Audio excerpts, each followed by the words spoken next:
अनिल अंबानींच्या सहकंपन्यांवरती ईडीनं छापे टाकलेत।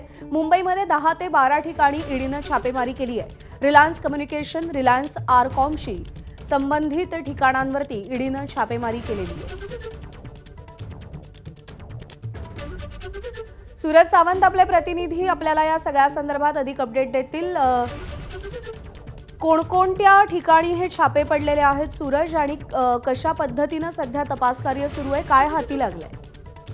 प्रज्ञा, नक्कीच आपण पाहतोय की अनिल अंबानी यांच्या अडचणीत खरं तर आधीपासूनच वाढ झालेली आहे। ईडीचे अनेक छापे हे त्यांच्या यापूर्वी देखील कार्यालयात पडलेले होते। मग ते फोर्टचं कार्यालय असो किंवा त्यांचं राहता घरी देखील ईडीने कारवाई केलेली होती आणि त्याच पार्श्वभूमीवरती अनेक क्ल्यूज, अनेक मनी लॉन्ड्रिंग संदर्भातले जे काही गोष्टी आहेत या समोर आल्यानंतर आज देखील ईडी कडनं जवळपास 15 टीम्स हे ईडीच्या अनिल अंबानीशी संबंधित कंपन्या ज्या कार्यरत असतात त्यांच्यावरती ईडीने आज छापेमारी केलेली आहे। त्यामध्ये रिलायन्स कम्युनिकेशनशी लिमिटेड आणि रिलायन्स आरकॉम यांच्याशी जोडलेल्या या संबंधित कंपन्या आहेत, ज्यांच्यावर मनी लॉन्ड्रिंग संदर्भातले काही आरोप आहेत। त्या संदर्भात हे छापेमारी सुरू आहे। त्यामुळे या एकूणच छापेमारीत आता काय नेमका हाती येते आणि अनिल अंबानी यांच्या अडचणीत किती वाढ होते पाहणं महत्वाचं आहे। यापूर्वी आपण पाहिलं तर याआधी देखील ईडीचे छापेमारी ही अनिल अंबानी यांच्यावरती झाली होती। जवळपास 2220 कोटीच्या फसवणुकीचा एक नवीन गुन्हा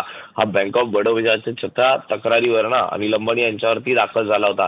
त्यामुळे दिवसेंदिवस अनिल अंबानी यांचा पाय हा आणखी खोलात जात असल्याचं पाहायला मिळतंय। निश्चित सूरज, अपडेट जाणून घेत राहू। तुर्तास धन्यवाद दिलेल्या माहितीसाठी।